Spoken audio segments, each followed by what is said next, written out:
Hi, I'm Pringle, and I'm going to be reading from my latest book, October Song.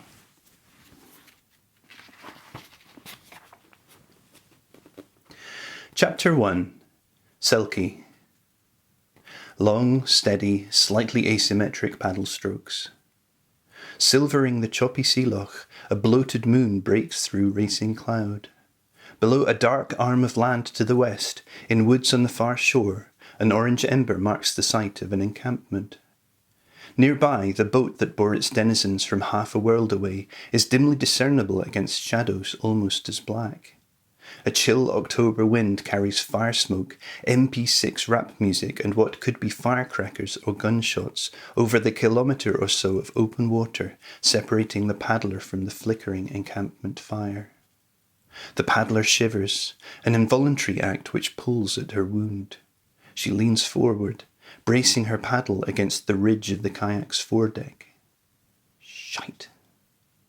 Pinned beside a hydration pack under the foredeck's web of bungee cord is a sodden map, but the fitful moonlight's too dim for her to read it, and she doesn't dare to use the head torch she purloined along with the kayak. A wave slightly bigger than the rest upsets her equilibrium, and she panics, disorientated by the gloom, flailing the blades of her paddle at the water. Remaining upright by luck as much as effort, she winces, and this time not just from the pain. Everyone will have heard that. She visualises what she can of the map, compares it to what she can see. On the horizon ahead is a bright gap that she reasons must be the passage to the Sound of Jura. While her memory's not quite photographic, it's enough to give an idea of where she is. Most of the way to the end of the loch, she reckons, which is all very good, but when, if, she reaches it, then what? The thought makes her arch back her head. Her shoulders ache and hunger is gnawing at her. She's also dangerously cold. As well as too large, the wetsuit she's wearing is completely the wrong shape, allowing chilling water to slosh over her skin rather than providing the intended all-over insulating hug. Its owner had been a big man, with some unexpected skills. Kayaker, my bony wee arse. Senses straining, she surveys her position. On the near bank, branches sigh and clatter in the wind. She has no idea of tide tables, but seaweed is visible as a dark band along the shore, making her think the tide will turn soon, if it hasn't already. She'll be paddling against it and very much doubts she can compete. During a hiatus in the music on the far bank, it dawns on her that she can hear a faint sound above the racket of the trees. She wonders if she's imagining it, but as she holds her breath and listens, it grows persistent. It's a whispery, throbbing hum, like fans spinning at slightly different speeds, or tiny rotors. Body hair prickling, she squints into the dimness. At the limit of her grainy night vision, she spots a dark mote moving towards her up the loch. At first her mind seems to be playing tricks on her. Whenever she thinks she's found the object, it disappears. Then some cobwebbed mental archive reminds her that eyes have a central blind spot in low light, something to do with a lack of receptor cells for night vision. She makes herself look slightly away, immediately spots it again. Whatever she's watching definitely isn't moving like a bird. As it closes, she thinks she can make out a similar speck to one side, keeping pace. Then she sees another, and another. There's a line of them moving slowly up the loch. Dozens of them. She wills her foggy brain into action. Come on, think. What model of drone will this be? No, forget the effing model. Okay, so you can't see lights on them. No searchlights. Fuck. Night vision? Will they have infrared? She already knows what she has to do. Making herself do it's a different matter.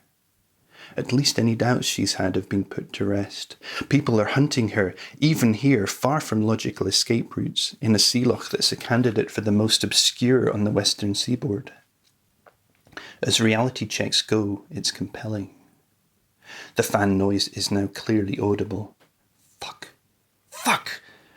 Come on, you considered this possibility. Now get a grip. Moving as quickly as she dares in the unstable little vessel, she rips out the hydration pack's rubber drinking hose, takes a couple of deep breaths to steady herself for what's coming, and, as stealthily she can manage, rolls the kayak over. Blackness envelops her. The cold almost makes her gasp seawater. Once confident she's properly upside down, she fumbles for the edge of the neoprene splash deck that's pinning her by the waist to the rim of the cockpit. Should be a tap to pull. She can't find it. She hangs motionless, taking stock. Tells herself she won't need to breathe as soon as she thinks. With water pouring into upturned nostrils, she runs fingers around the rim. Finds something like a loop of nylon tape. She pulls it. Feels cold gush against her legs. The elasticated splash deck snaps free and she rolls forward in a way she saw demonstrated once in some YouTube video, dragging her legs out of the narrow cockpit. To her horror, she realizes that, at some point, she's let go of the paddle. The hose has also slipped from her grip. Lungs twitching, clinging single-handed to the cockpit's rim, she wills numb fingers to find it. While she could easily breathe inside the upside-down kayak, her head will be radiating like a stove. Some modern images can see body heat through buildings. Her groping becomes frantic. Something brushes her knuckles, but when she lunges, it's gone. Calm down. Moving gently to avoid pushing the hose away, she finds an end floating in the inverted cockpit. She jams it in her mouth, feels her way to the other end, pokes it up into the bubble of trapped air, blows the water out, and inhales. The hose is too narrow to breathe through comfortably, but she tells herself it's enough, willing lungs to relax and her jangling pulse to slow. There's no way to know how much time is passing.